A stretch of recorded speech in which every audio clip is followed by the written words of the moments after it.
Hi everyone in Algebra 2B. This is going to be going over your new material in lesson 95. What you're going to notice is that this lesson is very similar to one that you have been doing already. So what I would do is just follow through with the examples and then you can try them on your own in the lesson, and I'll be going through those as well. But they are going to be similar to ones that you've already seen before. So the first thing I'm going to do is I'm going to look at number 95.1, solving for x and y. Now, if I look at this top equation and this bottom equation, these are being multiplied by each other, so I'm not going to want to separate those. But what I'm going to want to do is I'm going to solve this equation for what y is equal to. Essentially, what I'm going to do is I'm going to move the y to the other side by adding y to this side and moving the 5 to the other side, which means that y will end up being equal to 6x minus 5. So again, what I did was I moved the y to this side, moved the 5 to the other side. Now what I'm going to do is I'm going to take this y is equal to, and I'm going to plug it into the bottom equation. So then I get x times y, which is equal to 6x minus 5, is equal to 4. So we're solving for what x is equal to. So if I distribute the x, I get 6x squared minus 5x minus 4 is equal to 0. Well, now I have to solve for what x is equal to. And in order to do that, I am going to do quadratic formula. So I'm going to do quadratic formula to solve for what x is equal to. This is going to be my a, this is my b, and then this is my c. So x is going to be equal to, I'll do it right here, x is equal to negative b plus or minus the square root negative 5 squared minus 4 times a times c all over 2 times a. So I have two negative signs, which is going to give me a positive 5 over 2 times 6, which is 12. And this is going to be plus or minus, and I'm going to have inside my square root, I have 25, 4 times 6 times 4, plus 4 times 6 times 4. It's equal to the square root of 121 over 12.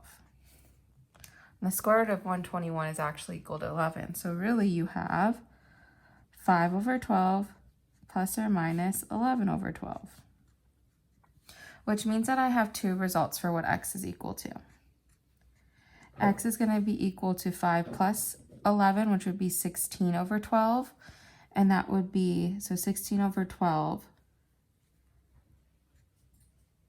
would simplify to 4 over 3.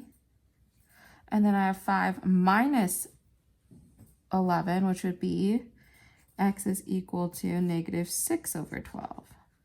And that would be equal to negative 1/2. So I have two answers for what x is equal to.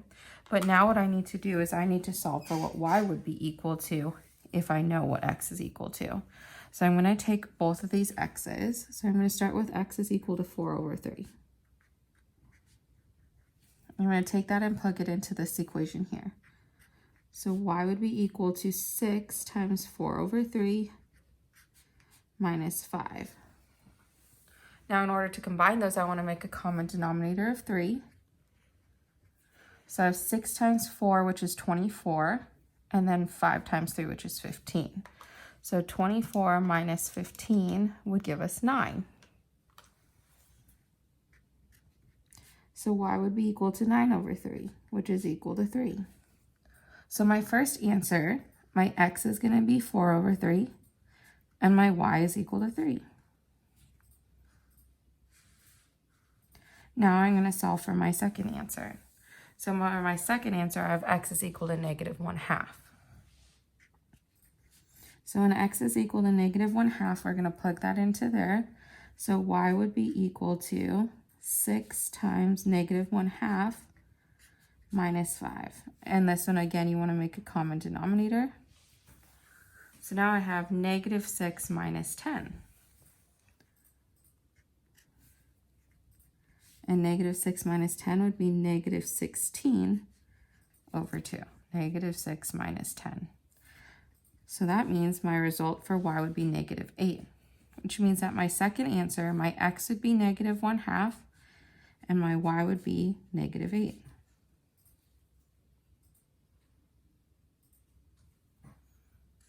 And those would be my results.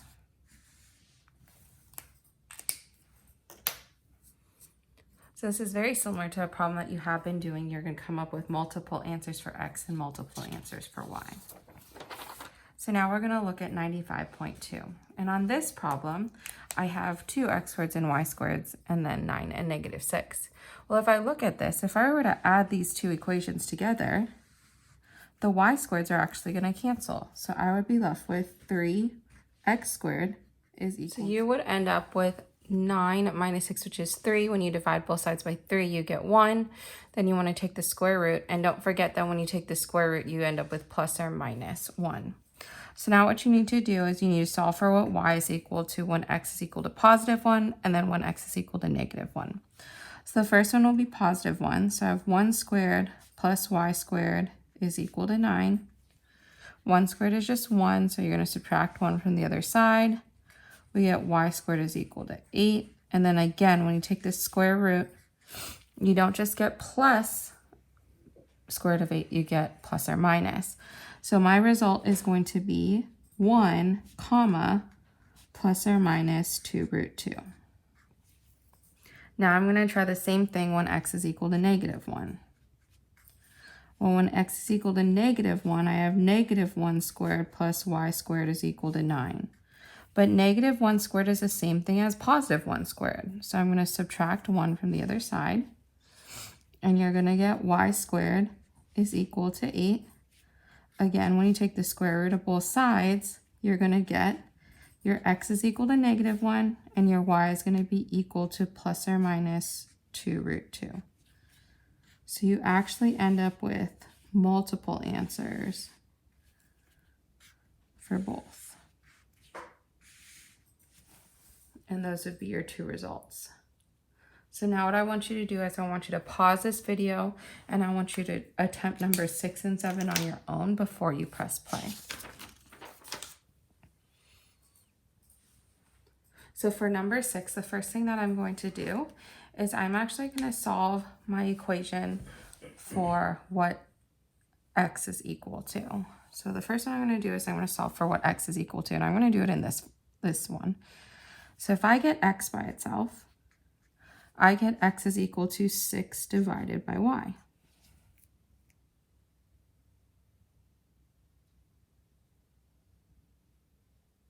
Now I'm going to take that and I'm going to plug it into my equation. So I have 4 times 6 over y minus y is equal to 3. Now to get rid of y in the denominator, I'm going to multiply this equation by y. So that would be 6 times 4, which is 24, minus y times y, which is y squared, equals 3 times y.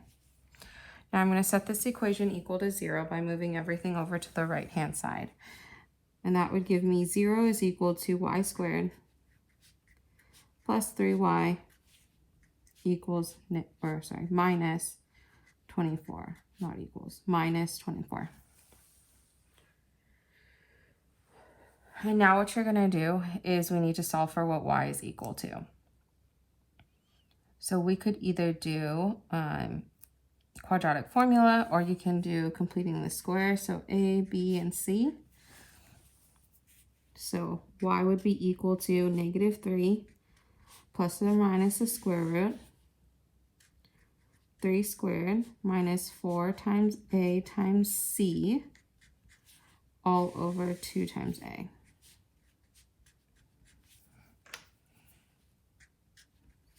So that would be negative 3 over 2 in your calculator. You know that 3 squared is equal to 9, and then 4 times 24 is equal to 96. So plus 9 would be the square root of 105.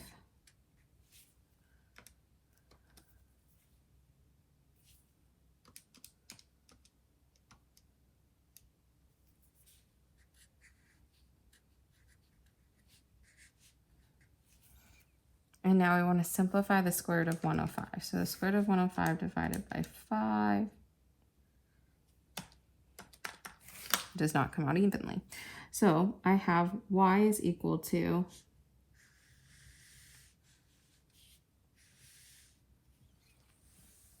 -3/2 plus or minus the square root of 105/2. And now I need to solve for what x is equal to.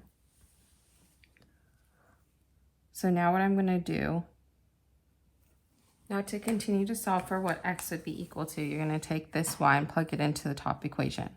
So that would be 4x equals 3 plus, because I'm going to move the y to the other side, -3/2 plus or minus square root of 105/2. So now I can add the 3 and the -3/2 because I can make a common denominator. So that would be 6/2 minus 3/2, which would be 3/2. So I have 4x equals positive 3/2 plus or minus the square root of 105/2. And then to get rid of that 4, you're going to multiply this whole thing by 1/4.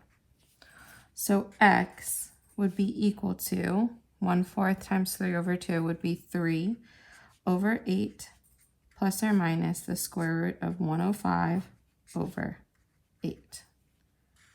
And that would be your answer for what x is equal to. Now moving on to what number 7 would be equal to. So for number 7, the first thing I'm going to recognize is that I have a plus y squared and a negative y squared. So I'm actually going to add these two equations together, and that's going to give me 3x squared is equal to 15. Now if I divide both sides by 3, I'm going to get x squared is equal to 5. Now when I take the square root of x, I'm going to get x is equal to plus or minus the square root of 5. Now what you need to do is you need to solve for what y is equal to. So I'm going to take my x is equal to positive root 5 and plug it into this equation. So that would be root 5 squared plus y squared equals 16.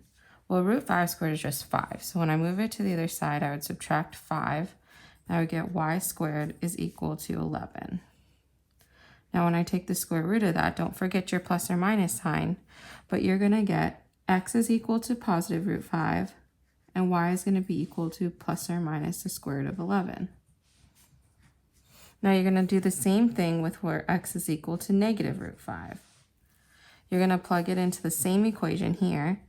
It'll be negative root 5 squared plus y squared is equal to 16. But again, root 5 squared, negative root 5 squared would just become 5. So I'm going to subtract 5 from both sides. Again, you get y squared is equal to 11.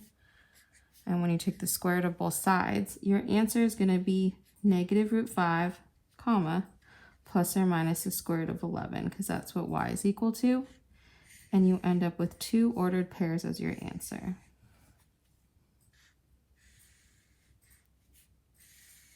And that concludes your new material from lesson 95.